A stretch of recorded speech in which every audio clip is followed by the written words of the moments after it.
See, you're using some sort of technology to reach the people that listen to these things. You'll find me at the turn of the tide. You shall not cast. There it is. Yeah. Nice. You shall not cast. Well, no, we are. We're doing the show now, right? Yeah. I won't allow it. No, we are. Bilbo Baggins. Only a fool's hope. Look to the east. And why am I doing Sean Connery? I know, I'm he's doing it poorly. Sean Connery. It's pretty great. Well, it is Eagles. Wasn't he actually originally going to be cast, but he didn't understand the script, so he passed? That sounds like a rumor. I know there were two other choices ahead of him. John's right, actually. Or Ben's right. There were two casting choices ahead of him. But was one of them Sean Connery? Yes. I think so. Yeah. No, okay, so this is the story that I heard. I don't know if it's actually true or not. He was Rick Moranis level retired at this point, though. No, not yet. Just wait. So that's sad. The whole thing is that he passed on it because he didn't understand the script, because he's like, I don't understand these wizards and sorcerers and rings. So because he passed on that and then saw what a huge hit it was and everything, that's why he said yes to League of Extraordinary Gentlemen, which he also didn't understand, but he thought, I passed on Lord of the Rings, so it's got to be great. And unfortunately, his last movie was League of Extraordinary Gentlemen. But League of Extraordinary Gentlemen came out before Lord of the Rings, though, right? I don't think so. See, the thing is League of Extraordinary Gentlemen was such an awful experience for Sean Connery that that's where he quit doing movies. It was so bad it killed all movies. And yeah. Let's see. That's a fact. League of Extraordinary Gentlemen was 2000. I did not like League of Extraordinary Gentlemen. And Fellowship was 2001. So yeah, League came out in 2003. It could be. Well, I guess it didn't take that long to. So yes, Ben was correct here. Here's a cited source. Oh. enews.co.nz. I have no idea what country this is in. It might be Zimbabwe. Sean Connery turned down the role of Gandalf in hit movie franchise Lord of the Rings because he didn't understand the part. Despite being offered a large salary and portion of the box office profit, my God, Connery gave up the role, allowing Ian McKellen to grab it. Can you imagine what that was like? It's just, well, you're a wizard. I don't understand. Well, you cast magic and stuff. It's over my head. Try again. Bring it down. Bring it down to Sean's level. So what you're saying is, I'm Jesus Christ. No. Well, I mean, you do die and come back, but you're not a god. So what you're saying is, I'm James Bond. No. You're okay. It's a fantasy world. I'm a dragon. No, I'm surrounded by beautiful women. Sean. Do I have to be on the set? Yes. Yes. You might be alone. I'm out. Oh. You're going to be talking to hobbits. I'm not the man now, dog. What's a hobbit? It's like a person, but tiny and has fuzzy feet. So like a hamster.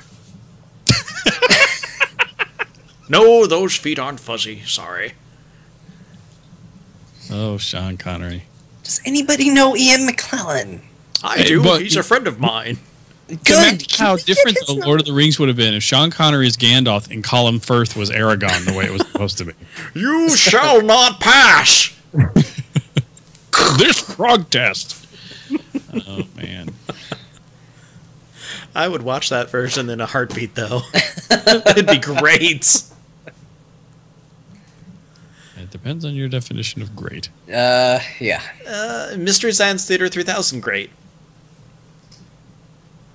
Yeah, that probably would. Probably, yeah. Good enough for that. Yeah, I think absolutely. so. Great in a terrible way.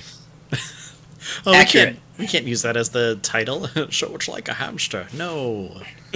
Show chat rooms are like show title, so it's like a hamster. Sure. You should spell it out. Show like Sean Connery as well. Show it's like a hamster. I'll take the rapist for 500. That's therapist. Anal bum cover. An album cover. Penis mightier.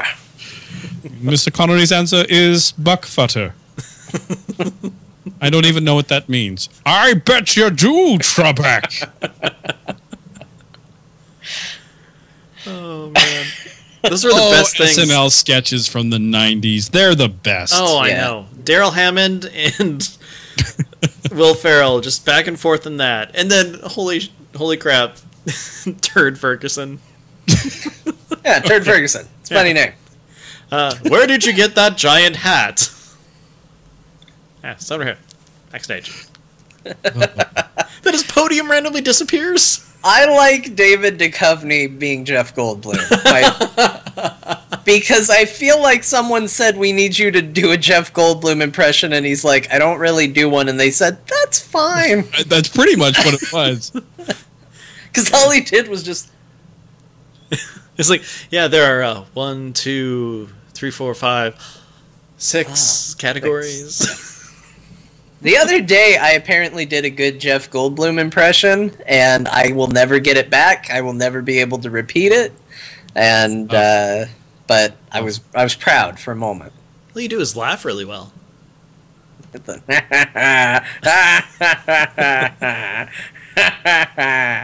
just an impression of the penguin. But that's actually where it came from, because I was laughing like that, and somebody said, "What is that from?" I said, "Jeff Goldblum in Jurassic Park. He does the you dig up dinosaurs." But it sounded like Jeff Goldblum at the time. I'm never getting it back. It's never coming back. It's not. It's gone. Why do you keep trying? I tried once and I regret it. But yeah, you can do the laugh. Anybody can do the laugh. Just picture the penguin and just That's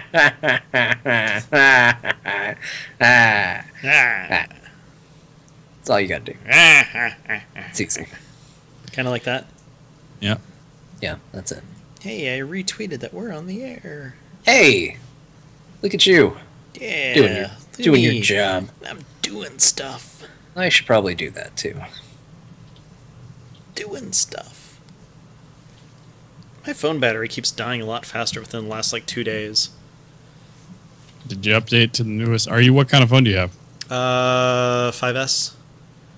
I feel like when we update our iOS, when we upgrade the firm software on that thing, our batteries suck afterwards every time. Yeah. It's like, hey, guess what? Well, the thing is, the first update was fine. Then the most recent one is just kind of like, you need a new phone. Yeah, pretty much. Yeah. Oh, I can't wait to take advantage of these features that I can't use on this phone. Yeah, like 3D touching. Yeah. I usually touch things in 3D. So now we have 3 types of touches. We have good touches, we have bad touches, and we have 3D touches. Good to know. Yeah. Good to know. I got distracted by an animated GIF on Twitter. That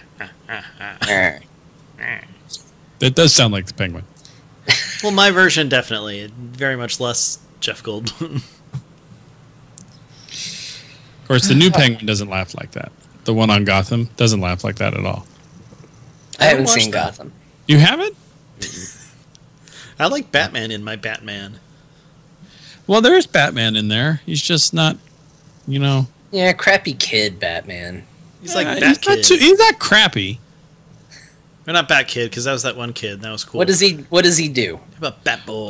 He learns life lessons, John. And that right now is his superpower. So, I think my problem is that... Okay, so there's a couple problems. It falls into this category that I sometimes love and sometimes hate, which is the everything that's going to be relevant in a couple years is relevant and forming right now, which is not really how life works. But it's like, oh, hey, it's Catwoman and she's being kind of like a cat, but she's not Catwoman yet. Oh, and it's the Penguin, and he's going to be the Penguin later, but right now he's just this dude, and I don't know. It's like they're I starting too understand early. that change and new points of view is hard for you, John. It is very difficult. And that's okay. It's very difficult. We need people like you. We need the dreamers. We need the Johns. Yeah. We need the Bens. We need all kinds of people. Yeah. So are you the dreamer, and then John's the John, and I'm the Ben? No idea what I am. Still trying to figure that out. You're the Mick. I break personality tests and make therapists cry. That's what I am. It's like, why did you come here? Why? So here's an actual true story for the chat room. Because I've done all kinds of weird crap living here in Los Angeles. I once was in a play reading that was for these big producers, and they said, we want you to come and read this part for this play. I said, okay. So I go do the part, and the premise of the show was that it was about a woman who was a palm reader for Hollywood, like, agents and actors and things like that. Like, that was what the story was about, right? Okay. And the author herself was an actual palm reader, like a trained palm reader. So after we had done the reading, we're kind of doing, the lobby, eat the cheese and drink the wine and talk about, the profundity of theater. She was doing palm readings as kind of like a parlor trick, right?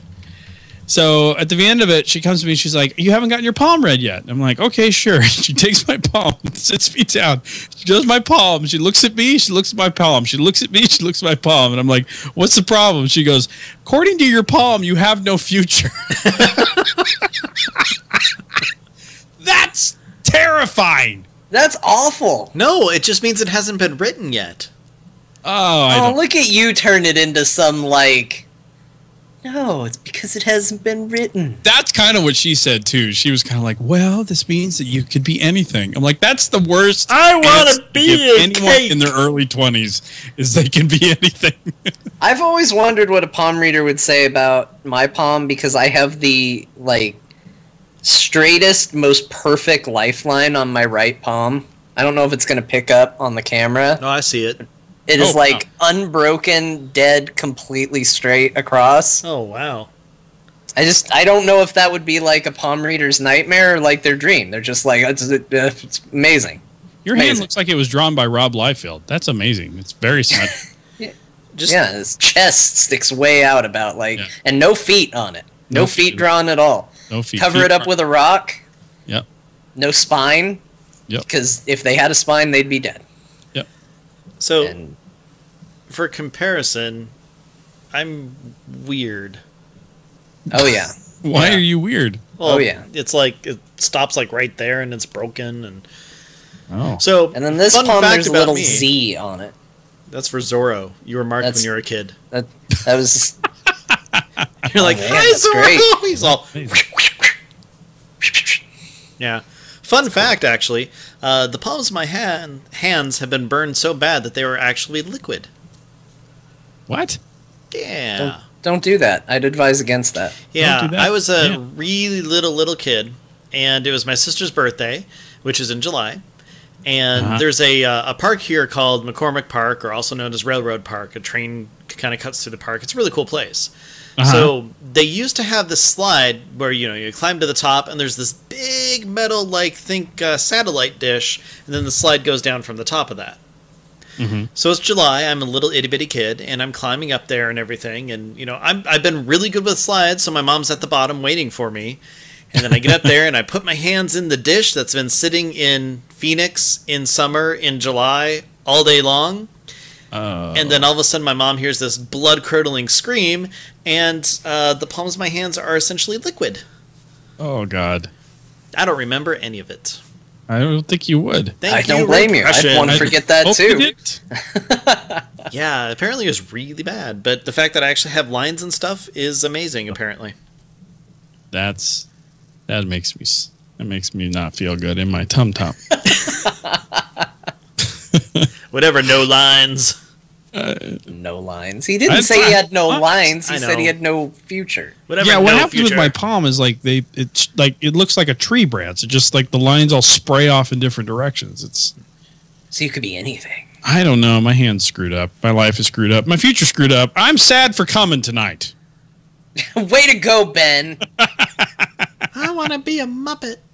I want to be. First, you wouldn't stop flirting with Mick. Now you make him feel bad. Yeah, It's just an flirting emotional going on in roller the coaster. pre-show. Yeah. Yeah. It's okay. Oh, don't read the chat room. No.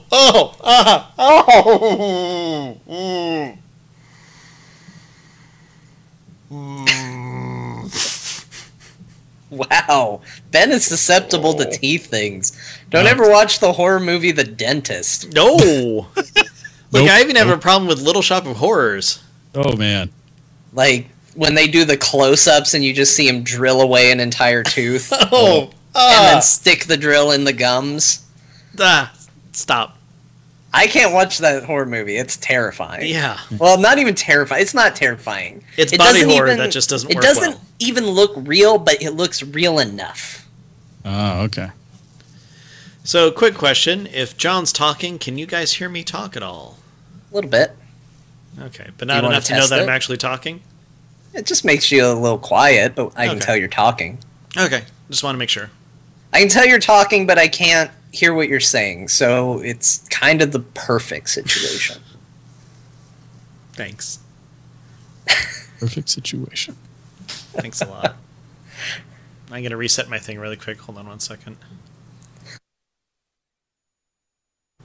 You should probably start the show when you're done resetting your thing. Yeah, I reset it. I hear if you reset your thing too much, you go blind. Yeah, Well- and it also sticks that way. They're really thick. And then that robot from Old War comes out and says, "I guess it doesn't bend that way. Ow. That would not be fun. I think I broke it." All right. Well, you guys ready to start an actual show then? Yeah. Yeah, we should do that. This is Mick's first time in the new format. That's true. Can That's he true. adapt to the new format? Are you scared of the no notes? No, not at all. Yeah, I didn't think you would be. So, cool. Well, if you wouldn't mind kicking us off like, you used to, that'd be great, and then we'll just kind of jump in. Like you used Sure. to. Makes it sound like he stopped. Or that This he is- didn't like the most recent ones. Well, he's not on every week. Just give me a cue. Just give me a damn cue. Well, John will interrupt anyway. It doesn't matter. When am I supposed to talk? God damn it. Now's a good time. This is Mick Montgomery, and you're listening to Azeroth Roundtable. God, I love it when he does that. You know, it's the real reason Ben brings you back. He just likes the way you do the intro. Yeah, pretty much. And everything else, but, Yeah, you know, the intro's mostly real the good. intro. It's mostly the intro. I'm Yeah, we glad should to- just hire you to make, bumpers for us that we don't really even use anymore. You can Just- do our just say this, non-bumpers just say this. anytime. Say, Ben's a really cool guy. Ben's a really cool guy. I like that one. You like that one? Oh, really? You were a fan of that one? Weird. Say, John's also a really cool guy, but maybe not as good as Ben. John Jagger is a really cool guy. Apparently you don't take direction well. I don't know if we can actually hire you on for our bumpers. Okay, you want me to try another one? Here we go. Let's do another take. Here we Take two. go. All right, you ready? Here we go. Yeah. John Jagger is a really cool guy, but he's slightly less cool than Ben Bumhofer. Yeah. I'm okay with it because it disproves itself as it's said. Welcome to Azeroth Roundtable, episode 132. My name is Ben Bumhofer, and with me, as always, is John Jagger. How's it going, John? Hi, Ben. I'm happy to be here. Happy to be hanging out with y'all. I'm in Arizona, so I can say that. And, I'm ready to do a show. Good. Good. I mean, we started already, so that's a plus. It's like getting on an airplane and being like, woo, I'm ready for a flight. While it's in the air. You're in the right spot to do this, so Yeah, well, that's perfect. Well, this week we are joined by one of my favorite guests, Mick Montgomery. Mick, welcome back to the show. Thanks so much for having me on the show again, guys. It's always good to be back at the round table because out of all the tables I've sat at, it just might be the roundest of them all. Yeah, we try. We try. Took a protractor and, a compass, and we measured Good show. twice, cut once. It's what we do. Good job. Thank you. Like a circumcision doctor. Okay. Like a moil? What? Is that what that's called? Yeah, it's a moil. You've been watching Seinfeld. Yeah. Come on. Great. That's awesome. I learned something today. Now I don't have to sound dumb and say circumcision doctor anymore. Yeah, you can just say moil. Great. What do you specialize in? Cutting dicks. Trimming the ends off of wieners. Time to go on break. Oh, man. I think that's the funniest thing Ben's ever done on this show. That made me happy. Thanks. Well, this show isn't actually about medical procedures. It is about World of Warcraft. And with our new format, we don't have notes. So, Mick, guess what? It is going to be a surprise what we're going to be talking about. John, I like how you call it a new format. You can't call it a new format if you have no format. That's just saying we don't have a format anymore. Well, then, the new way we do things around here is just loose and fancy-free. I think it's great. I'm excited. I'm excited about this. But I did have a question I wanted to ask you guys. Yeah, sure. Perfect. Okay. So this is I don't know if you guys noticed, we play a game called Warcraft. It's classified as an MMORPG. Yeah. Does everyone understand what that stands for? Yes. Okay. My mother only? No, that's not it, but that's fine. It has nothing to do with what I'm about to ask. Okay. So another MMORPG went free to play this week called WildStar. Did you hear about this? Yes. Okay. So here's my question. As the WildStar free-to-play went out, I thought about other free-to-play MMOs, like, Guild Wars 2, and the other one, which was, of course, the Old Republic, right? We all remember how excited folks were for Star Wars: The Old Republic. Do you remember those days? I do. Lived them. Yeah. So here's the thing that it's a really long roundabout way to this question. So you would think that a game that had Jedis and Star Wars stuff and all that good, great stuff, that it would be a total threat to World of Warcraft, right? Like, what could be more awesome than an MMO set in the universe of Star Wars? That would be great. And yet, that didn't work long term. It just fizzled out like the rest of them have done. They've all kind of fizzled out over time. So I guess the question is, what was it about World of Warcraft that I have, or maybe this is Blizzard in general, that made that work when all the other games haven't? To the success that World of Warcraft has seen. Okay. I'm going to say a big part of it. Not 100%, but a big part of it. Hold on. Right. I wonder if it's going to be close to the same thing. I'm going to write this down. Hold on. I have nothing to write with. Never mind. Just go, John. Okay. Right place, right time, right attitude is what I think. I think they came along at a point where, with their philosophy of what an MMO should be, and entered at the peak of popularity and interest in the genre, and created something that was the perfect gateway to what this is, that it got the people who had been interested hooked, it got new people hooked, and it created a culture. The key word, to go back to your what you said earlier, the MMO part. Mm-hmm. It's the first time that it really felt like it. If I was out prior to WoW coming out talking about EverQuest, the likelihood of someone else going, "Are you guys talking about EverQuest? I play EverQuest." Like, not very common. But sure. That happened all the time after WoW came out. Mm-hmm. It was like this big club that everyone got to be a part of, and it was really cool. And I think a lot of that has to do with, again, the right attitude at the right time. Well, John, it's funny that you mentioned that because so the last 3 weeks I've been training some new hires to the company. Working with Sasori, we've been training them and everything. And as we're doing introductions and everything, of course, being the trainers, we start off so that to kind of break the ice and everything. And one of the things I start off with is I'm absolutely a huge geek, blah blah blah, all that stuff. And from the front, someone says, "Well, what games do you play?" And so I told her, and she's like, "That's awesome. My son plays some of those too." And she didn't, but as we started going through introductions and everything, in the back corner was a dude who raises his arm and says, "I play WoW," and he's got the Horde logo tattooed right on his arm. So I'm like, yes! First of all, you're the right faction.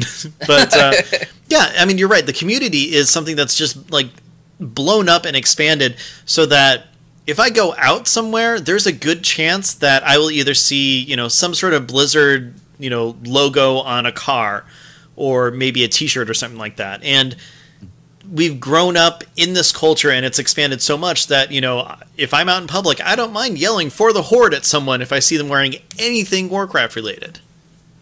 Right. But and we're kind of, that's the result of the work that's kind of been put in over time, right? You know, it's, we're at that place now. I mean, you couldn't have said that in 2007 or 8 as much as you can now. And I think that's another thing too, is I've always been interested in just how many people over time have actually played World of Warcraft or subscribed versus what the, you know, the current numbers are, whatever given quarter that it kind of is, kind of whatever given financial quarter we're at where we get the news, like how many folks overall have played. But when you look at the kind of intellectual property that was Warcraft when World of Warcraft came out, yes, popular. Yes, it was a popular esport too for Warcraft 3. But you look at it, and it wasn't exactly the most well-known thing out there, right? Yeah. I mean, it would kind of I kind of liken it a little bit to the success that Game of Thrones has had, you know, on television. It's been widely popular, of course, by HBO, and they've been really successful. But it wasn't like it was such a known quantity at the time that you could bet like that's going to be one of the biggest shows on television when it comes out. Well, sometimes the thing that is lesser known also comes with the least amount of expectations, right? You know, if if they put out a Star Wars movie, that is falling under intense scrutiny. It already is. The movie's not even out. Nobody's been able to judge it, but plenty of people have judged it. Yeah. So it's one of those things where I think there's a weight. It's kind of a double-edged sword. There's a weight that comes with being a well-known, established brand because you carry with it that history and that expectation and all of that. That's not to say that there wasn't any expectation for Warcraft or World of Warcraft based on their past, but I do think that there was something there. Yeah, and definitely not as much as Star Wars. And I do agree with that and everything. Wait, you don't think there was as much as Star Wars? No.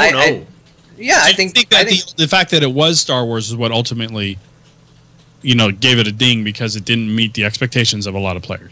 I think that's probably part of it. It's got the, you know, ties to Knights of the Old Republic, considered one of the greatest, you know, you could even say probably one of the greatest role-playing games made, but you could definitely say debatably the best Star Wars game ever made.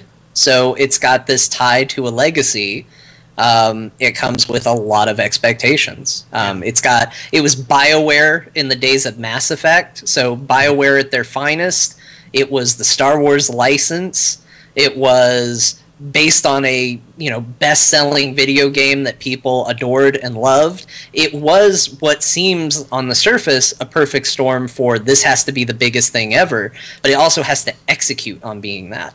Otherwise, it's just not going to go anywhere. Yeah, but the big difference there, I mean, okay, licenses and, you know, IPs and everything like that, that's great and it helps. But the biggest difference between them that, and I think this is the real staying power of WoW and why those other ones like, you know, WildStar, Star Wars, both of them just haven't lived up to it as much, is because, I mean, it goes back to kind of what John was saying. But instead of, you know, it being the right time and place, it was kind of the only real revolutionary thing at the time. Sure, EverQuest 2 came out, but it didn't have the striking visuals that it had. I mean, they had, you know, Explorer stuff where you can get things named after you, but WoW really seemed to grab onto this whole quest idea and going around and you know, okay, we're going to do this. You level up entirely through questing. You're not just grinding, killing everything that you see, and it revolutionized the entire genre. Then, cut to years later of everybody jumping on the bandwagon of that, the most popular expansion hit, Wrath of the Lich King. More keeps coming out, and then all of a sudden, okay, you know what? I'm EA. I want to get in on this MMO thing. Star Wars is something we own. Let's do it. They didn't revolutionize the way that WoW did. And without that head start, people had all that time invested in WoW. They have all these characters that are, you know, at the time, what, level 80, something like that, 85. So making the switch to fully move over was kind of a hard choice. It's like, I love Star Wars. Oh, I'm at the end. There's not really a whole lot of content there at the moment. I'm going back to the game that I've been playing for years, where all my friends are, that I put in all this effort, and it's still rewarding me for that. My opinion, anyway. I think it's a good one. I often wonder what it is, and not that it needs to be dissected or analyzed or taken apart too much, because that would be kind of that takes the magic out of it. But what is the secret sauce that Blizzard has that captivates a particular person and also keeps them very loyal, right? At the same time, over time, and that's the part that I think is kind of interesting, because I bet you if you really pin down some of the founding members of Blizzard and some of the bigwigs today, and you said, why does this whole thing work? What's the magic recipe? Is it because you guys got like 3 gyms here at the Irvine and everybody eats Chipotle now? Like, what's the deal? And I don't know that they would be able to give you a defined answer, or you would get a consistent answer outside of, we would just want to make sure that we have great gameplay and then we have great games, and that's fine to say, everybody, I think everybody aspires to that. I don't know if too many game developers, come out at E3 and say, well, we've got this next game coming out. It's going to be coming out in this fall. We didn't even try at all with this. I mean, we don't even like playing it. It's not even really even done. Well, have you heard the stories of Tony Hawk 5? Exactly, right? So I think people aspire to be great, but yet Blizzard, I think, has had a history of continuing to deliver good to great engaging games time and time again. And obviously now they've got such a reputation, they have to almost deliver. But at the same time, they still continue, outside of maybe the misstep of the original Diablo 3 release. You could say that for the most part, they have a pretty good batting average when it comes to giving us great games. So what is it as a fan of Blizzard games? Because you guys play all the games, right? You've played the Hearthstone, and you played all the worlds of the Warcrafts and the Starcrafts, and you're playing the Heroes, and you're going to play the Overwatch when it comes out. Oh, yeah. What is it about Blizzard for you guys and how they make their games that set them apart and make you continue to keep coming back? I think for me, it really just comes down to an attention to detail. Like, they are very good. They're very good at taking a look and saying, how do we feel about this game? And letting the product speak for itself. Because I have sometimes been a little critical of their gameplay first policy, because occasionally it feels like it gets in the way of storytelling, which is more important to me. But to take it back to Old Republic, that was all storytelling and not the best gameplay in the world.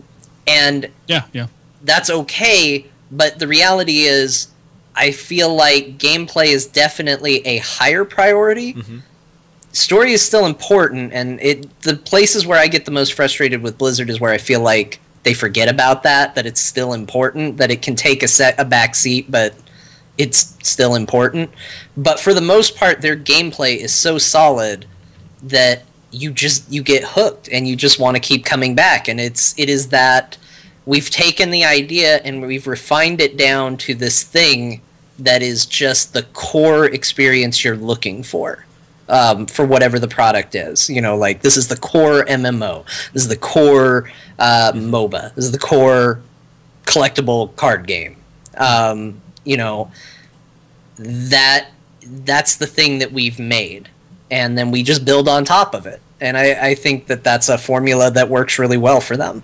Yeah, and something else, too, it goes into anybody who's really, creating something. Something about this show, John and I have talked about it many times, how it's one of those things where, it sounds like you're just walking in on someone talking about, wow.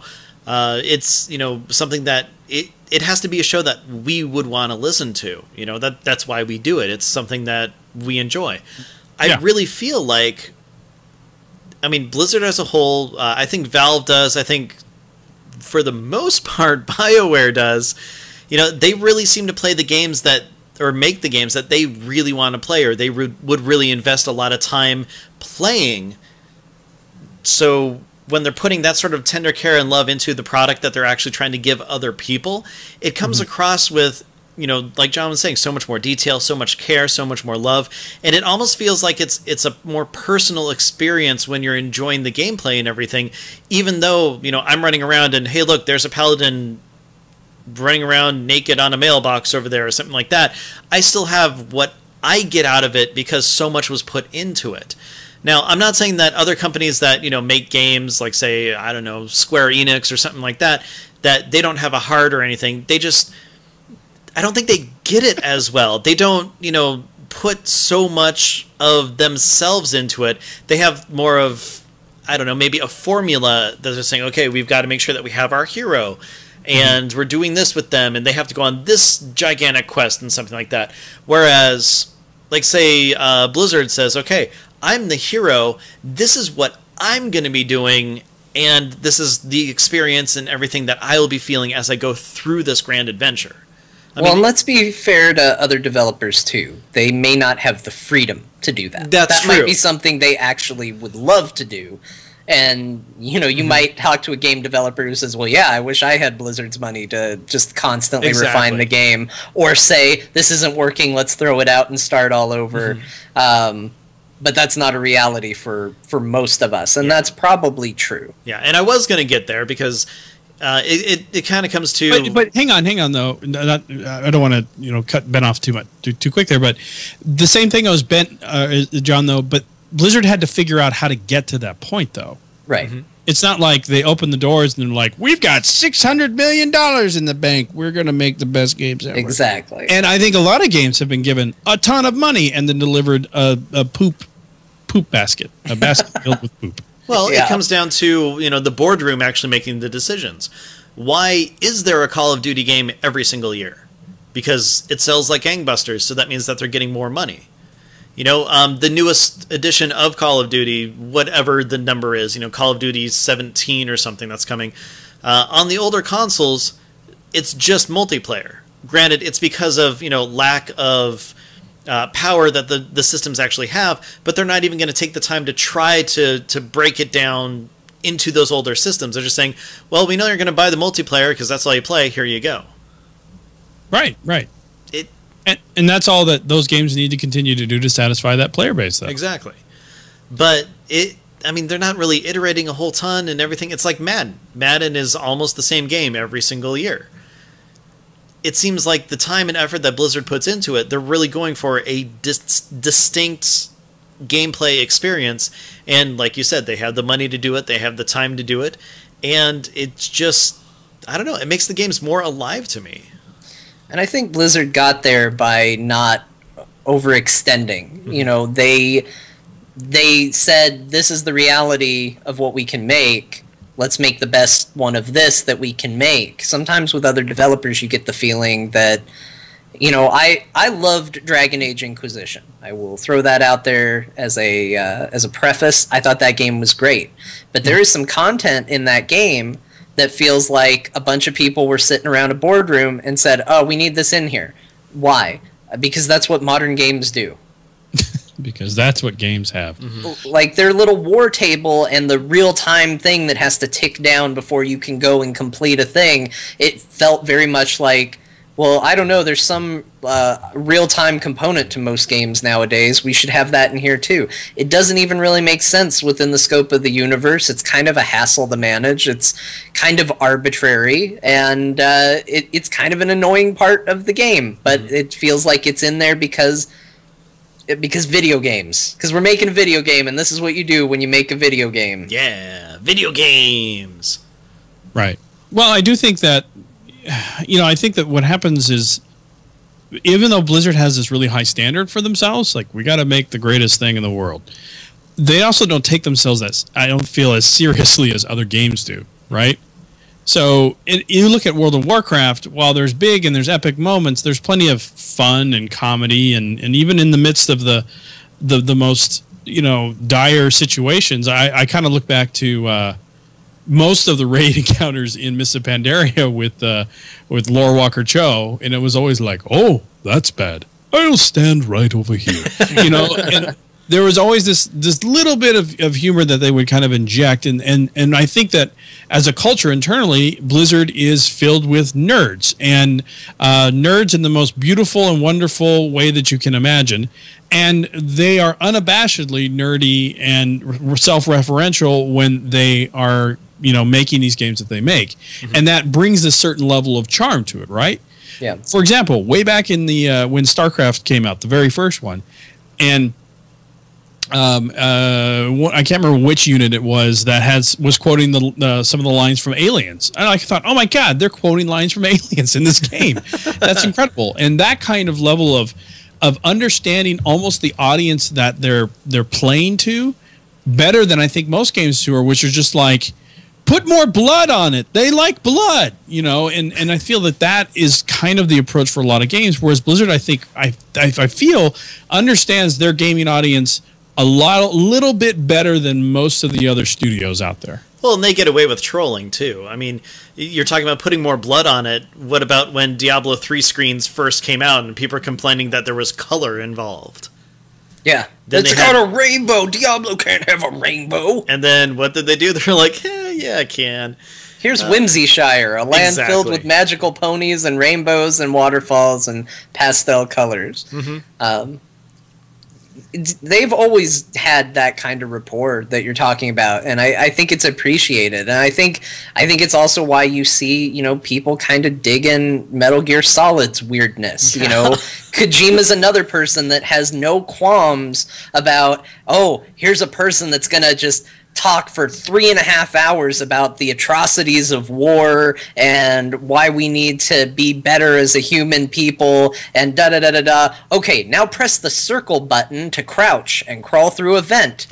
And they actually, in character, say, press the circle button. Like, it's this, you know, at the end of the day, we're playing a video game, we're all in this together kind of attitude that I think we kind of appreciate.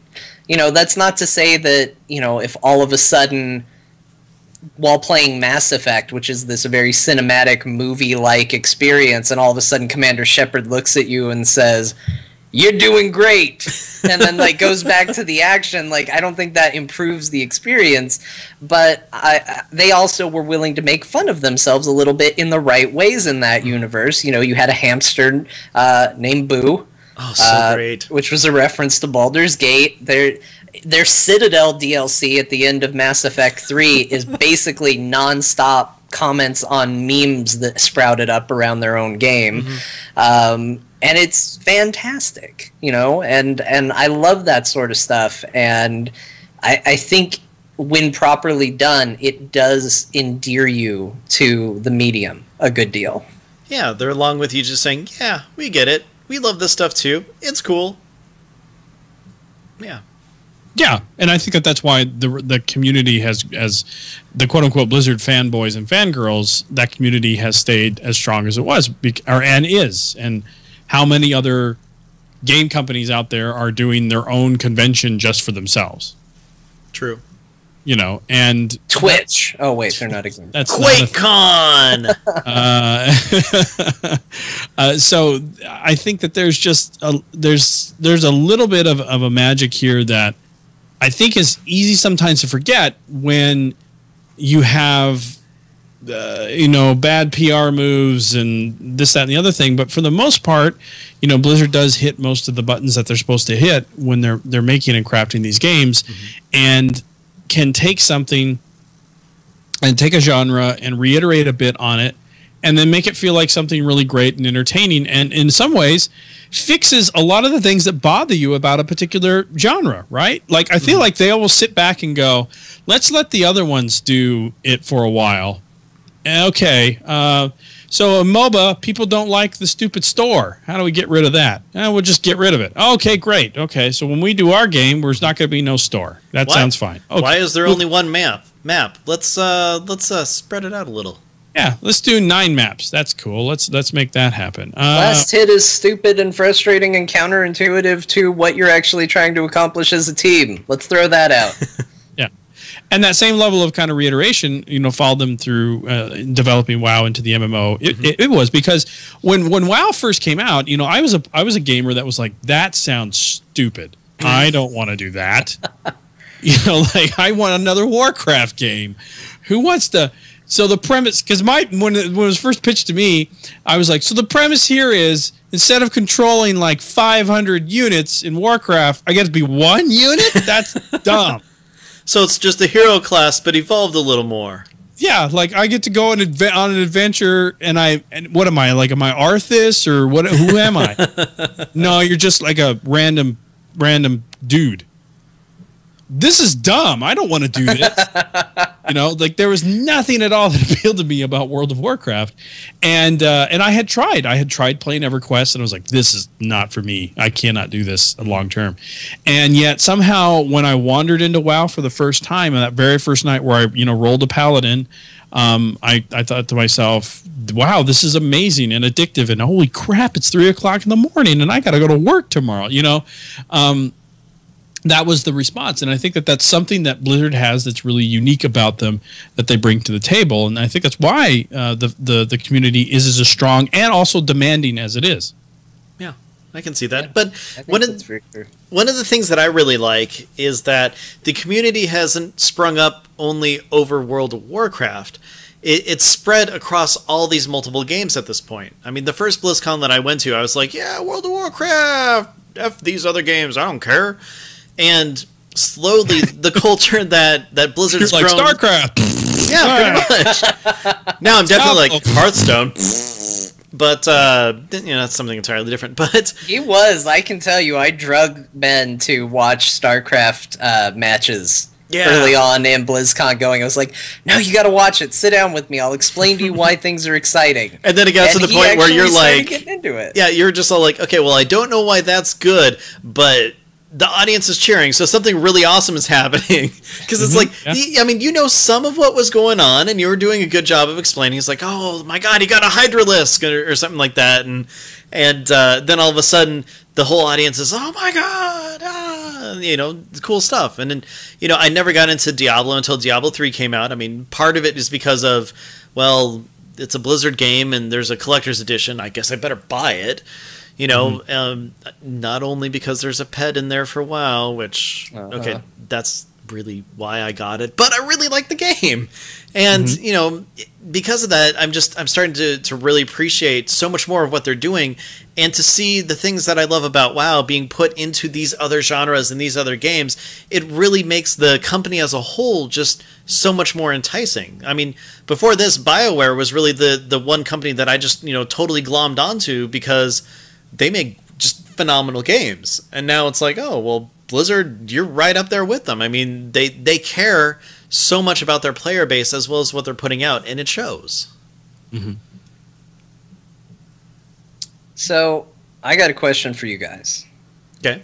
What was the thing that got you into MMOs? Because I'm reading in the chat, Moose1892 said, after reading the Dragonlance fantasy novels growing up and C.S. Lewis Narnia, when I logged into Warcraft the first time, it was like my mind exploded. And I think a lot of us going into MMOs and this type of gaming had something that we drew a parallel to, or that drew us to it. And it might be, because I know for you, Ben, it was Final Fantasy. It might be as simple as, it's Final Fantasy and there's a number after it. I got to play it. Nope. But for me, mine's a little embarrassing, so I'll share it. I watched the movie The 13th Warrior.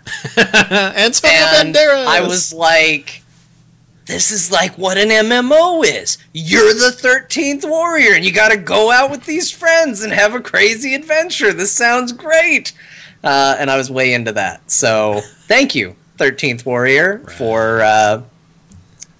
that. You've done all of this. That is when where Antonio Banderas played an Arabic man, yes? Yeah. Yep. Who hung out with Vikings. Yes, I remember it. I remember it. Makes sense. I didn't say it was a good movie, Mick. Just said it made me want to play MMOs. I'm not saying it's a good movie either. Just another not so good movie made based off of a Michael Crichton book. Thank you, man. Yeah. Thanks, Mike, for all the books you make that go become movies. What about you, Ben? What was what got you into MMOs? Well, despite what John thinks, it wasn't Final Fantasy. Way back when my friend was... that's right. You played EverQuest. Okay, well, I don't really count that, but it's the bridge. So, I don't really count. well, okay, so here's the thing. A friend of mine was really into EverQuest, like got, just huge into it, and he was my roommate, so I'd actually just, sit in his room and watch him play for a really long time, because, it was interesting. So here's the thing. I finally ended up buying, Kunark. I got the expansion. I think Velius just came out too, so I'm like, okay, great. Bought myself a new video card because my crappy computer couldn't run it at all. Put in the video card, nothing worked. So I'm like, well, crap. So I had to take it all back. So then I waited and waited and waited. Finally, I got a computer that could run it. Pick the games back up, install them, start playing. I get to level 11 on my gnome. His name is Lon. He was an enchanter. And the situation that we had at the apartment, for some reason, because we had 2 other roommates with us, for some reason, we were only able to access 2 IP addresses, like total. And I went on vacation, and I came back, and one of our other roommates was online. And at that point, it was she had an IP address, and my friend had an IP address, and that was it. So at that point, can't play the game, so I stopped. So then, when I moved out, got married, was on my own with, well, my ex-wife now, a bunch of our friends started playing a little beta called PlanetSide and started doing that. And we had a blast. MMOs were this amazing thing. I had so much fun. And then all of a sudden, everyone's in the beta to Star Wars Galaxies. And I'm like, hey, guys, let's play some PlanetSide. And they're like, no. I'm like, okay, that's not why we left PlanetSide. No, not fully. But the thing is that, then I got into Star Wars Galaxies, and that just wasn't all that much fun. But my friends were there, and I'm living in Star Wars, so it's okay. And then that game sucked, and then I started playing Final Fantasy.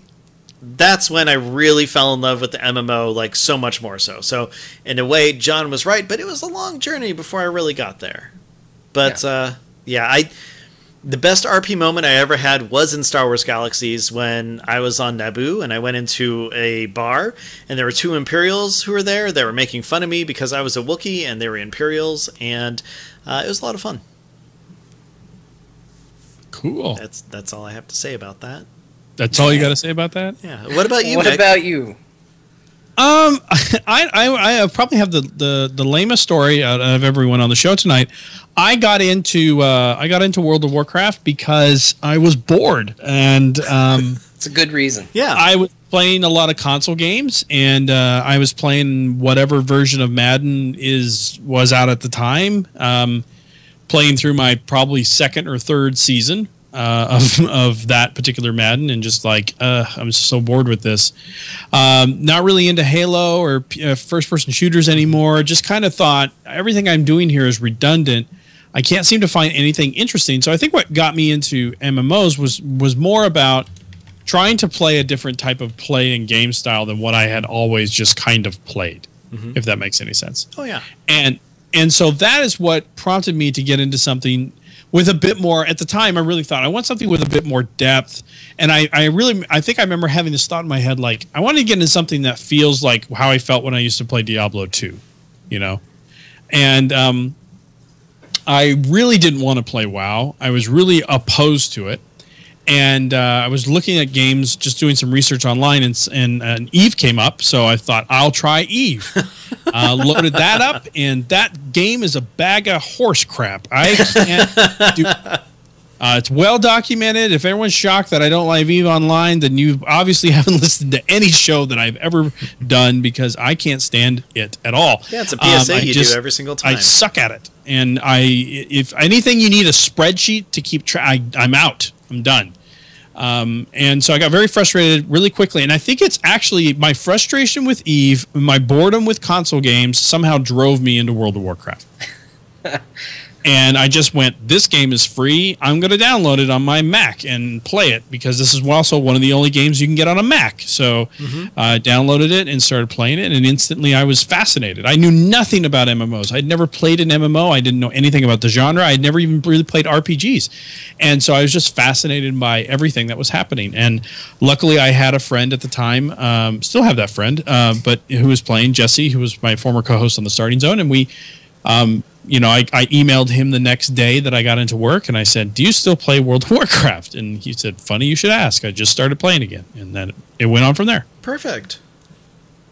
That wasn't uninteresting. That was actually a nice way, a nice story of your journey from one level of gaming to another. Exactly. Right, and I think the interesting part about that is since 2008, I stayed pretty consistently a Warcraft player. Like, I didn't really play any other games. I sold off my console. I just played World of Warcraft. That was all I needed. And then and then Hearthstone came out, and I told my friends, like, Hearthstone's a lot of fun, and started playing quite a bit of Hearthstone. And then obviously Heroes came out, and then that happened. And so I think really I've stayed pretty self-contained within the Blizzard family of games and really haven't ventured too far outside of League of Legends for a little while. And that was only because it was out before Heroes came out, and so that's what I played.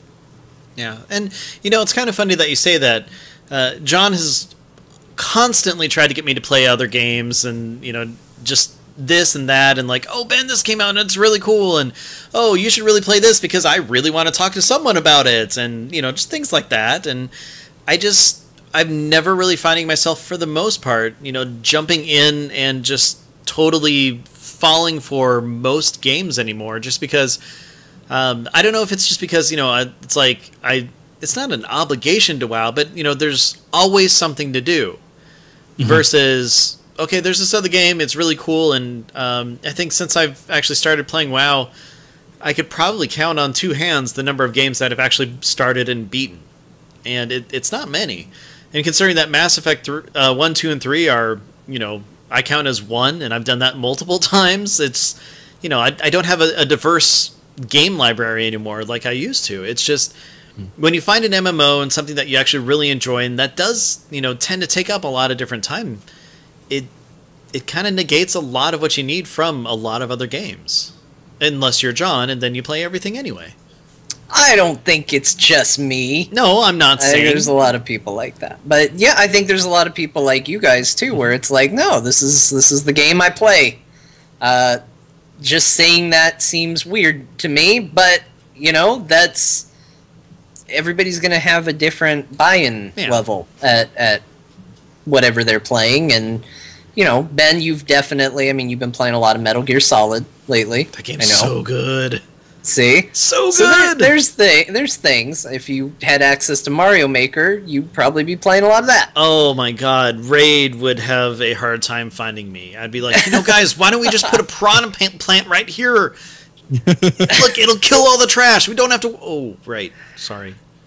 But, I think everybody kind of has their own level. And I think there was a period there for me where I was more into WoW than any...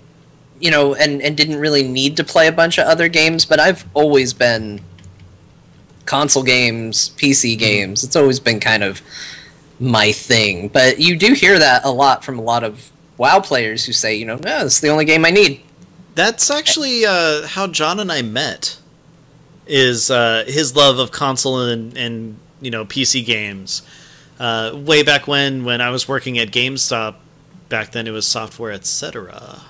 That's right. And he'd come in and just get stuff, every now and then, try different things. We'd talk for a bit. I'd try to make him reserve and buy Zone of the Enders for, the PS2. He still hasn't played it. It's a great game. But, I'm sure it is. But he never will. But, no, and that's the thing, is that, MMOs in particular can really bond people together. Video games in general can. And I'm glad that he came into that store, which, it's the only video game store in Flagstaff, so it worked out really well. Yay! It was where you got video games. Yeah, pretty much. Well, at least once what was it? Was it Warehouse Depot? What was it called? There's some other store that sold, like, CDs and stuff. What, Hastings? Yeah, I guess they did too. Anyway, Oh yes, no, it's you're essentially talking about The Warehouse. It's just The Warehouse. Oh, is that what it was called? Yeah. Then they later changed to FYE. Oh, is it? But it was The Warehouse. It was W. Yeah, the W. Yeah, The Warehouse. Where is that? The Warehouse. So I bought my first CD there. I got mine at Tower Records. Actually, I might have done that too. I remember going to The Warehouse and having my parents buy me, because I saw on a commercial that it's what cool people were getting, the friggin' crisscross cassette tape. Hey, John, you know what crisscross makes you do? Jump. That's fine. You know Mac Dad'll make you. Jump. It's cool. Yep. I remember trying to convince myself that I liked that song because that's what cool people were listening to. I didn't like that song. Back in I didn't like junior it then. high. I still don't like it now. Sorry, Chris Cross. Don't mean to insult your long and illustrious career in the music industry. It's okay. They're making a new song. It's John Jagga make you cry. Oh, that's sad. It's okay, Chris Cross. You had your moments. A few of them. Chris Cross. Okay, Mick, So- I gotta know, what was your first CD? Wow, we're going. This is how old I am. So I remember when it was a big thing when CDs came in these big cardboard sleeves. Yeah. Oh, Definitely. yeah. And it was a whole thing like, as an industry, we're making a conscious decision to not be wasteful. And so we're doing away with these cardboard sleeves. Mm-hmm. And everyone was like, but my jewel case will break and it was awful. So I remember that actual transition. My first CD I was given for Christmas. All the cool kids were getting CD players, and I begged my parents to please get me a stereo because I'm the big. It's hard enough in life for me as it is. I don't have music. I need to catch up. I am a misbegotten child. So they said, okay, we'll get you a stereo for your Christmas. And I said, and you got to get me some CDs. So they said, make a list of CDs. So I made like a big, long list like you do as a child. You make big, long lists of CDs. And my parents picked the two least coolest CDs on the list, and that's what they bought for me. Number one, Young MC, Bust a Move. That would be number one. And the second one, I want to point out, they bought this for a 12-year-old boy. Billy Joel's "We Didn't Start the Fire." I know. That's what my parents bought me. They might as well have just got me Neil Diamond records. Hey, don't knock the diamond. I'm not going to knock the diamond, but at 12 years old, Billy Joel isn't exactly the coolest. So. Well, they got you Billy Joel because that's what they wanted to listen to. There was a period of time. It might still exist somewhere. Probably my grandparents' house. There's a VHS tape of me doing karaoke to Billy Joel. What's the song? Just We picture Didn't Start the Fire? No, it's not. We Piano Didn't Man. Start the Piano Fire. Man? Nope. Uptown Girl. Nope. It's not even one of his good songs. It's Down crappy Easter stuff. Alexa? No. Captain Jack. No. Lord, why do we know these songs? We're not 63. I had a Billy Joel phase, and I don't know why. I think it's because sometimes you like the music your parents like. Yeah, They that's listen to that's Billy definitely a big part of it. Joel. I don't know what is. It's the one where he's in the middle of the night. He goes walking in his sleep. River of Dreams. Yes. Oh, wow, that's okay. The Disney phase for Billy Joel, right? Yes. Yes. I have me doing that. Didn't pick Uptown Girl. Didn't pick Piano Man. You went right for that one. To be fair, it's me and another person singing, so it was a group effort and a group decision. I will not accept full responsibility for any of these decisions. Okay. So I will also throw out my very first CD was the Lion King soundtrack. Now, Ben, you're gonna get us in trouble. Stop it. What? I'm sorry, Ben. What did you say yours was again? Your first CD? Oh, mine. Okay, well, there's different ways of going about it. The actual physical there's just CD. one way. No. There's First one one. answer, man. No, The it's first one's always the lamest, man. no. Do we do the ones that my parents got me that were cassette tapes or? No, because that's not a CD. Okay, Question was CDs. CDs. My first CD was the one that I actually bought for myself. Very first one.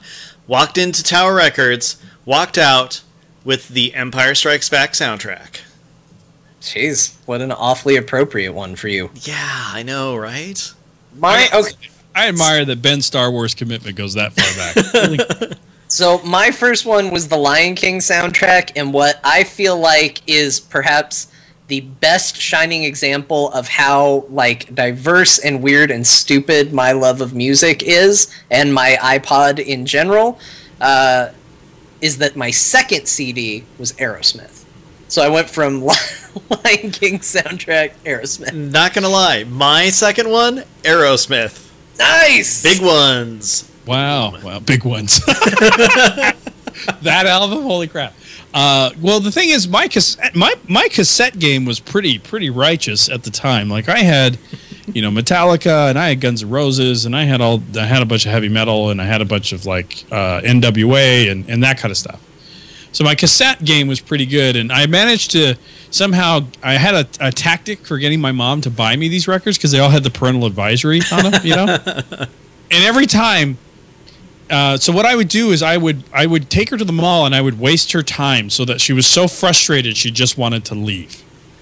And then I would be like, can we just stop at the record store on the way out? And it was literally like, what do you want? Just pick it so we could leave. And I was like, no, there's a lot of good music. God damn it, Nick, just pick the damn thing. I want to go home and feed the dog. And so at that point I would like hand her like, 2 Live Crew, Mom, and she would like, fine. How much is it? 11. I want to go home. And then we'd be out, and I would be listening to 2 Live Crew on the way home on my Walkman. That's great. I mean, okay, so if we're going with, what your parents got you and everything like that, I got to go with the very first cassettes that my parents got me. They actually did pretty good. This was back in like the early 80s. I got Michael Jackson, Bad, and also Thriller.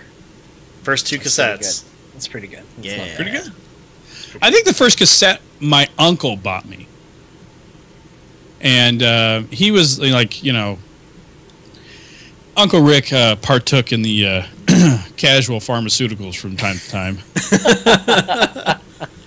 And he was like, what kind of music you like to listen to? And as a kid, I was like, rock and roll? He's like, buy you a good... Let's go buy you a tape then. So he bought me a tape. And here we go. Let's complete the trifecta. That cassette was Aerosmith's original greatest hits album. Oh, wow. Perfect. It wasn't Big Ones. It was the old greatest hits album, like with the red cover and the white logo. That's the one. Yeah. That's great. That's absolutely great. See, my first Aerosmith CD wasn't even one of their better albums. Which one did you get? Get a Grip. That's not bad. It wasn't bad. It wasn't bad. It's definitely not their worst, but it's not their best. I think that's when Aerosmith started to turn. Yeah. Like, and not turn in a bad way, just turn in a, we really want to make popular music. Mm-hmm. Yeah. Really bad that we want to make popular music. Because up until that point, it was Pumped and Permanent Vacation. Those were the kind of like 2 comeback albums after they reformed the band after they broke up in the 70s. So I think at that point when they did Get a Grip, they're like, oh, we can be a cultural phenomenon if we just make music that everybody wants to listen to. So yeah. Okay, I saw it in the chat. I have to ask because now I'm curious and I know mine. First DVD. I know mine. That's easy. I don't remember exactly what it was, but I mean, I've told the story before. I bought the DVD player so that we can watch all the anime that we were getting at GameStop, remember? Oh, that's right. Yeah, so I think it was like Trigun. That makes sense. Yeah. Mine was The Matrix. Good choice. Good choice. That's a logical choice. That's a smart one. Mm-hmm. I can't... Because if you remember back then, they released the DVDs like 2 weeks before the VHS cassette. Yeah. Oh, yeah, that's right. They did do that. Mine might have been The Matrix as far as actually owned. I'm trying to remember. I know the first DVD for sure that I watched was The Whole 9 Yards. Ooh. Okay. Still haven't seen it. Kind of a weird first DVD, but... It's a weird movie in general. I did end up owning it, so there's a good chance that actually ended up being my first DVD. I just can't remember for sure. So, but probably The Whole 9 Yards. I'm not even the biggest fan of that movie. I don't know if I still even have that DVD, but you know, that was where it began. Well, I can tell you what the Blu-ray was, is because I knew eventually I was going to switch to Blu-rays, and this is back when they packed in the Blu-ray and the DVD all the time. I picked up Kick-Ass. Kick-Ass? Wait, that was your first DVD or first Blu-ray? Blu-ray. Blu-ray. I've never... So here's the thing. I checked out on buying discs after the HD-DVD Blu-ray war was won. I had an HD-DVD player. Oh... F this! I'm done with you people. Was it King Kong? Forever. Yeah, the one movie, King Kong. Was it King Kong? Yeah, I had King Kong. I think the first HD DVD that I had was Children of Men. I think that was the first one I bought. Still haven't seen that either. You haven't seen Children of Men? No, I heard good things though. Oh, you've got to. That's what the rest of your night should be. I like Julianne Moore and Clive Owen. Whatever happened to him? He disappeared. Let's see. What happened to Clive Owen? My first Blu-ray was that Planet Earth. Oh, that's a good one. That's a real good one to pick up for sure. Definitely. So yeah, there you go. Man, everybody just wants first now. It's turned into just the show of people in the chat asking us what our first everything was. I think there's a good one here. First Halloween costume. Do you guys remember your first Halloween costume? No idea. So... Disappointed in you, Ben Bumhofer. Disappointed. Well, okay. I remember what my dad joked about. Probably Ragged Andy, wasn't it? No, I remember what my dad joked about what my mom should go as while she was pregnant with me, and then they got into a fight that night. Oh, that's terrible. Yeah. It was a blimp. Oh, wow. Your dad needed smarts. Yeah. Man, that's rough. Well, I can say, the first one that I remember, Mick, I know you've got to remember these. The costumes where it's like basically just a plastic costume with a really crappy plastic mask that always got your lips like stuck in it, and it hurt, and like you're all sliced up by the end of the night. Yeah, those were basically like trash bags that were colored and somehow glued together, right? Yeah, I think I was like a black cat. I don't know why. Probably because it's like I didn't have the whole idea of choice at that point. So my mom's like, whatever, it's cheap, and here we go. Yeah, my first one of those, and I have pictures of it to this day, is my mom bought me a Batman costume. Nice. And it was like the Super Friends Batman, like the blue and the gray and the yellow. And, you know, when you're a kid and you're wearing that thing, first off, like for little kids, those masks were huge. You looked like a Disney character. Your head was huge because the mask head was huge. And then it wasn't tight like a superhero's costume. It was all like loose and flowing. And it was ill-fitting, to say the least. But that was my first one. But I hung on to that cape, I remember, for like the whole year until it was in rags. And then my parents bought me a Darth Vader costume the following year after that. So... I don't know if this is my first costume, but it's further back than I can remember, so it's darn close. Okay. And I've been told this story and I've seen pictures, and that's how I know it was a thing. So apparently my parents dressed me up in one of those crappy super plastic masks that you're talking about as Teddy Ruxpin. And I took like 3 steps outside of the house, and because I couldn't see or operate within this costume, face planted immediately. Oh. They picked me up. I went up to the first house, face planted again. They thought, well, we're going to kill our son. He's wearing a literal death trap. They took me back home, and I went out as a devil after that. I had this weird little like hoodie thing that they just were like, well, here's a costume. Put this stupid hoodie thing in a cape. You're now a devil. There you go. Go on. John, did they just try changing your cassette tape or anything? Maybe you had the wrong one loaded? Oh, I get it. Teddy Ruxpin. Yeah. Clever, smart. Like it. Apparently not smart enough. Actually, I was going to say a Teddy Ruxpin tape is my first cassette when we were on that kick. Because, well, that's true. That's probably true. Yeah, realistically, probably true. I also had a robot called 2XL, which was another toy that involved cassette tapes heavily. He was this little talking robot, and you put a cassette tape in him, and he asked you all sorts of trivia, and you push little buttons on him that would make it go to the track where he would tell you if you were right or not. I had one of those. Yeah, those things were great. I still think that was absolutely amazing. So, all right. So, well, this was interesting because we started on Warcraft and Blizzard, and we ended up on all our firsts. Which, hey, that's fine. That's what we do sometimes, because we live in a world of firsts. Unfortunately, after you're past your first, you can't have a lot of firsts anymore. No. I would not pick The Whole Nine Yards as my first DVD. I probably wouldn't pick The Lion King as my first CD at this point if I could pick. That's a solid CD, though. Solid CD. But that doesn't mean you can't buy CDs or DVDs or anything like that. And so for our listeners out there, we can't give you your first T-shirt. But we can give you your most recent T-shirt. And you can pick that up by going to /loot.com, go to podcasts, find Azeroth Roundtable. It has a Murloc with a microphone, and you can check that out and buy it, actually. We'd prefer you buy it rather than just look at it and say, yep, there it is. That's the shirt he keeps talking about. So, you can do that. There is a chance we could be your first keychain. Not a good one, but it's possible. Could be your first necklace, depending on how into necklaces or necklace-y you are. To get one of those, you're going to go to geekasylum.etsy.com. And, maybe pick up a first. If not a first, a best. Yeah. That's a really good tagline.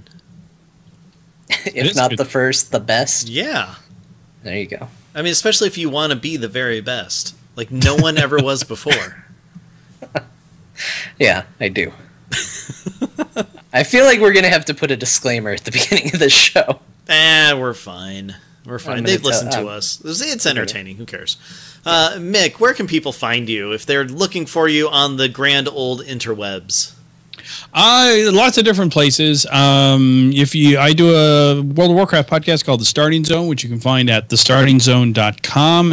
I also do a Heroes of the Storm podcast called well, shoot, what's it called? Stormcast. I'm a big fan of that one, so I'll help you out, Mick. Let's be the Stormcast. Whoa! It's at stormcastshow.com. You can check it out there. Also do a comic book, movie, and TV show podcast. It's a new show that we're doing called Super Heroic.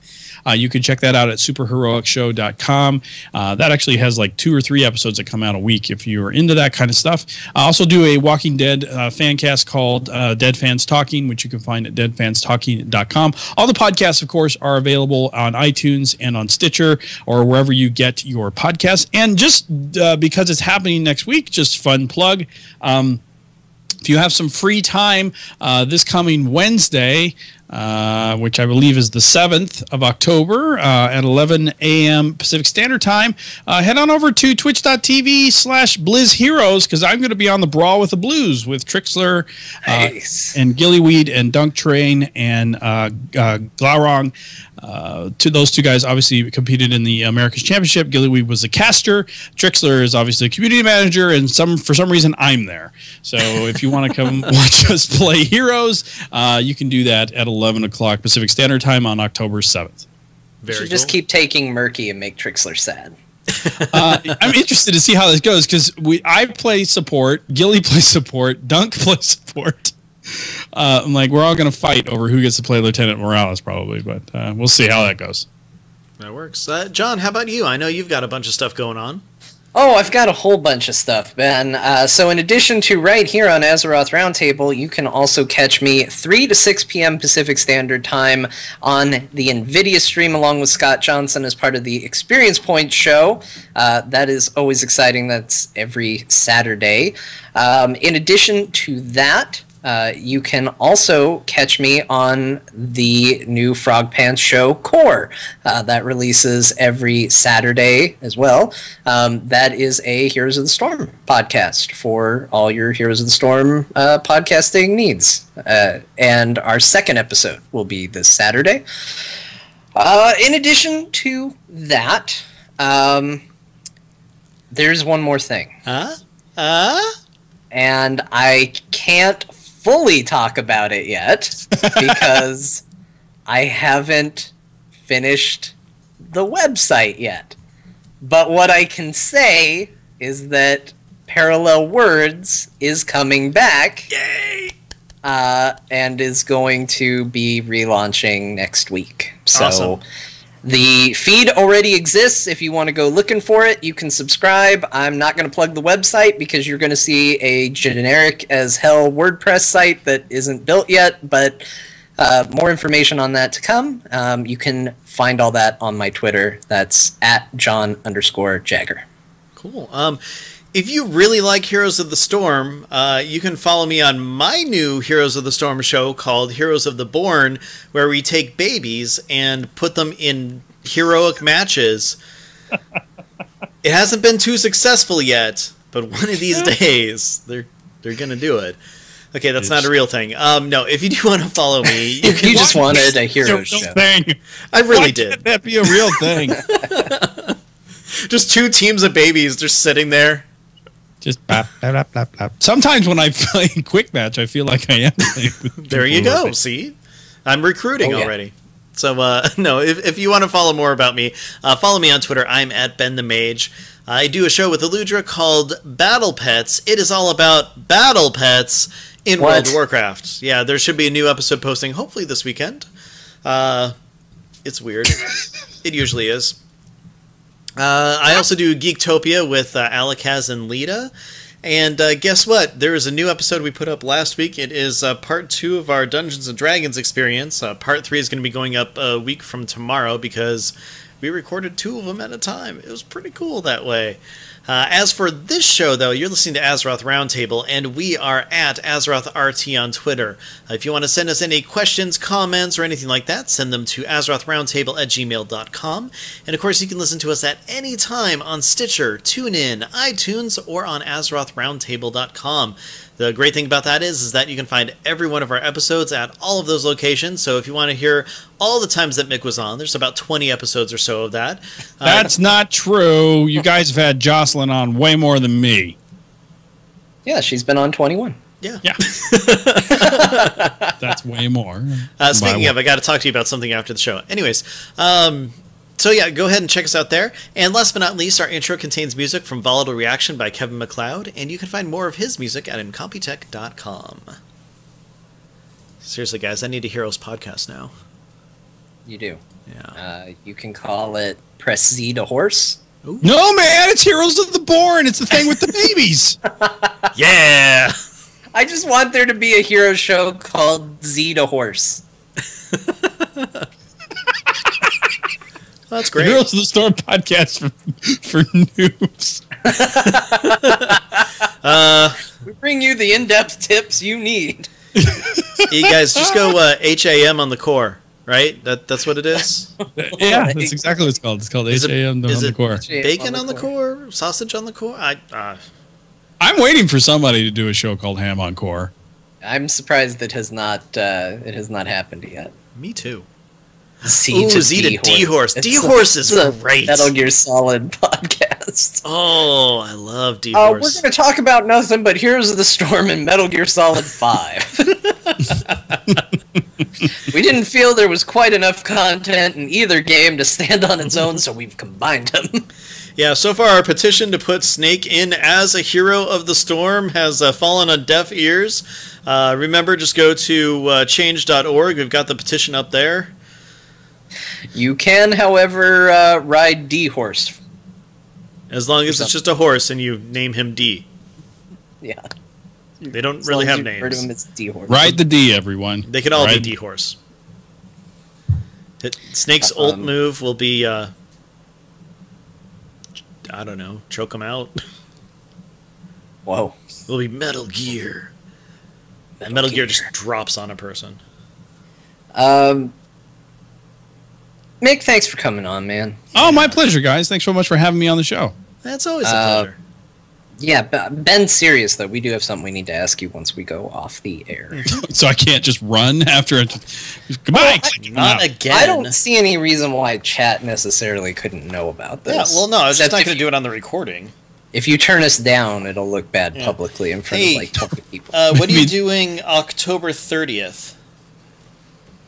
What am I doing October 30th? What am I doing after the show? Sleeping? I don't even know that. Let's see. What day is that? That is the Friday before the week of BlizzCon, essentially. Oh! Last Friday before BlizzCon. Well, at this point, I don't have any plans. Okay. Well, here's the thing. We have a tradition on the show where we crown the ruler of Azeroth Roundtable. And it's entirely based on predictions for BlizzCon. Okay. Doesn't Ro win this all the time? No. No. John wins this. Once. John won it last time. Rem won it the time John. before. Good for you. Yeah. The thing is, I'm the king this year, so I can't win. I get to judge you all. I get to ask you the questions, notate your answers, and determine the winner post BlizzCon. So what we're wondering is if you would like to be one of the contestants on that episode, where you will come on and share your predictions, and then after BlizzCon, be judged. Yeah. So it'd be after BlizzCon, be judged. Sure, yeah, why not? Cool. October 30th, and then you'll be the follow-up show on November 13th. Okay. Those are things we can make happen. Awesome. It's a fun show. Yes. Sure it will be. I will be a cruel but fair judge. A cruel but fair... I don't know if that's possible. Well, you know, I will say... so the first time, Ro was the judge, and he was pretty fair. Well, Ro's a pretty fair guy. Yeah, I mean, except to the point where we actually had to argue for each other for some predictions every now and then. No, you did. I was competitive all along and argued only for myself because I wanted to win. I want to win this thing on my own show so bad. Yeah. Yeah, so cool. Great. We were considering maybe getting one other person, but I think the four of us will probably be enough. We'll see. Yeah. Okay, I guess John and I will be talking about that. Yeah. Just for the chat room, because they're still listening. If you guys are going to BlizzCon this year, if you're going to be at the con before the storm, I believe at 6:30. I think that's the time. I'm going to be doing a panel show thing with myself and Dills and Notch from Stormcast, and we're going to be joined by Gizmo from Lords of the Storm. That's right. That's the name of their show. We're doing the Only Heroes panel for that event, so we're going to do that together. And also, Gizmo and I forgot. Gizmo and I are also now hosts on Convert to Raid, so forgot about that too. But very cool. So we're going to do that show. So if you guys are around, you want to come hang out, and if you want to check out a panel, because I think Scott's doing the live instance that same night. So. It should be a lot of fun. So if you're going to be in the area or you're attending BlizzCon, stop by and hang out. It's a good event. Yeah, I am going to be doing that too. I just don't know what it's going to be yet, because if John's not going, I've got to figure out some people to roundtable with. Oh, come on, John! Don't disappoint me. Wow! I don't have a ticket. Oh. Now I wish I didn't sell mine to that guy from Japan. I sold you my ticket. Somebody was like, hey, do you still have your ticket? And I'm like, yeah. Well, I got a friend from Japan. I'm like, okay, fine. I'll sell it to the guy from Japan. Yeah. I could have sold it to John. Yeah. We'll see. We'll see what happens. I'm probably going to go. Probably. There is this website, isn't it called, where it's called Sell Your Blood for BlizzCon tickets or something like that? Yeah, but we're past the date on it now. Well, no, you're just past the date of changing names and stuff. They can still get the pass and then just give it to you. Well, that's true. And you know what? That it was a big pain in the butt, but I last year. Well, I did it at the press booth, so maybe it was a little bit different. But I did it last year, and they changed the guy's name. There at the booth. Oh. On his badge, because they print them out right there. You put whatever damn name they want to on it. Yeah, they did it with the guy that I sold my extra one to the previous year. But the only thing that we ran into is that we had to be in the same line together, and that was hard to coordinate. So that was a pain in the butt. Because I got there early and I was up there trying to explain it to them, and they're like, "Oh no, he's got to be with you."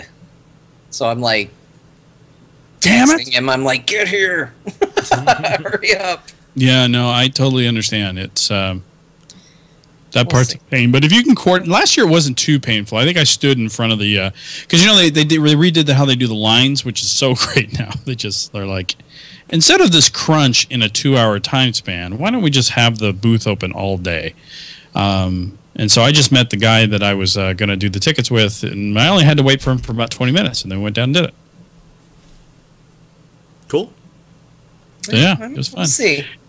Come on, what does it take now? Are we going to have to do like a Twitch-a-thon for John? Like, hey, we're raising money so John can go to BlizzCon. I mean, would you?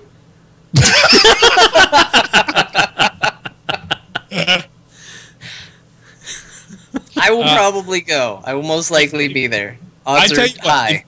If you decide that you need to do some sort of fundraising stream event and you want to play like Heroes, I will come to that event and play Heroes with you on the stream. Okay, deal. Okay, you just get to stream Heroes anyway. It'll be fun. We're gonna quick match and get a whole team of nothing but warriors again. That's fun. That's fine. That was an awful experience. I've had some weird quick matches recently, Mick. Can we talk about how weird quick match has gotten in that game? Yeah. Well, that's the funny thing is people want like more classifications for heroes. I'm like, you realize that'll just make it worse, right?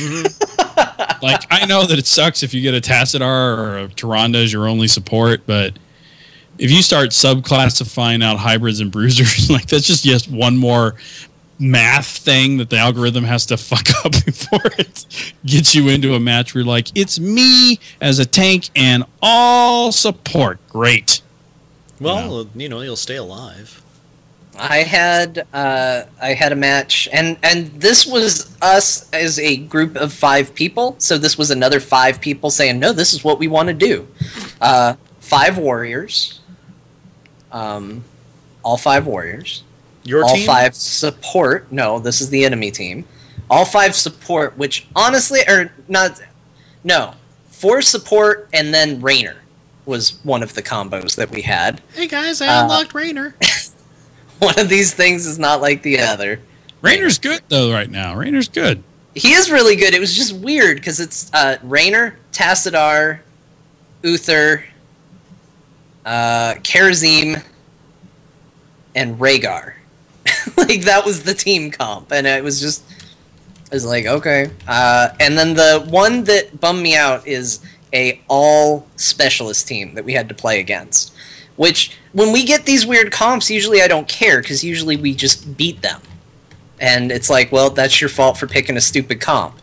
But the all-specialist team was on Sky Temple, so their push was really good, and they got the shrines and were able to actually split and hold their own at the shrines pretty well, and they actually ended up beating us, and I think that's what bugs me the most.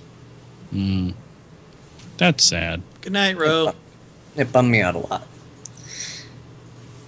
Wow. Although my favorite quick match recently, we played a match, everybody was just kind of picking whatever, kind of just play what you want, who cares. Played a team, lost to them. Then everybody was like, well, we don't want to lose. Let's pick characters we're actually good at and familiar with. Got back into quick match, got the exact same team. Not just comp, same names, the whole team, and creamed them. That always feels good. That was nice. Here's my fun story. Recently from Hero League, I get into a Hero League matchup, and Hero League's hit or miss right now in terms of whether you get nice players or buttholes. So I'm playing Hero League, and we have a really good comp. We have a KT. I'm playing Malf. I think we have a Sylvanas and like Illidan. That's what we have. I'm like, this is a pretty good comp, and a Muradin was our tank.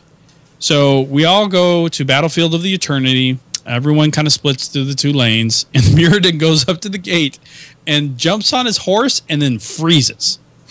Like, freezes in like weird mid-dwarf split, like just locks up. And we're all like, huh, that's weird. And I thought maybe he'll just float around for a while, like it's stuck in that animation, or something like that. No, he was stuck in that position.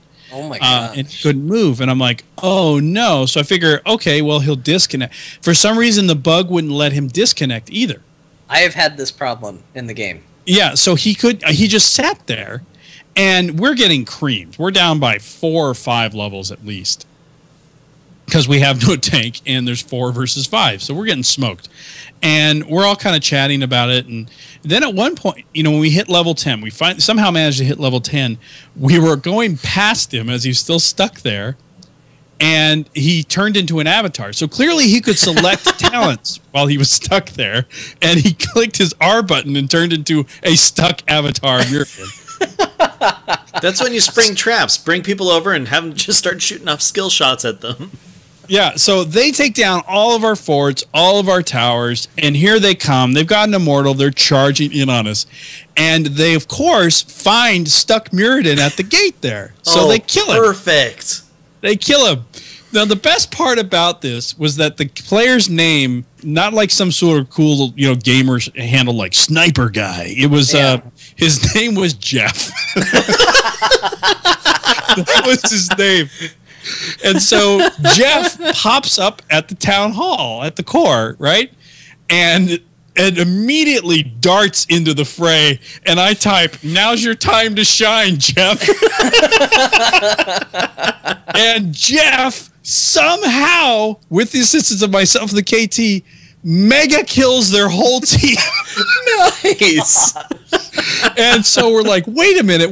It was at that point, it was, I think, 12-16. There's no way that should have happened.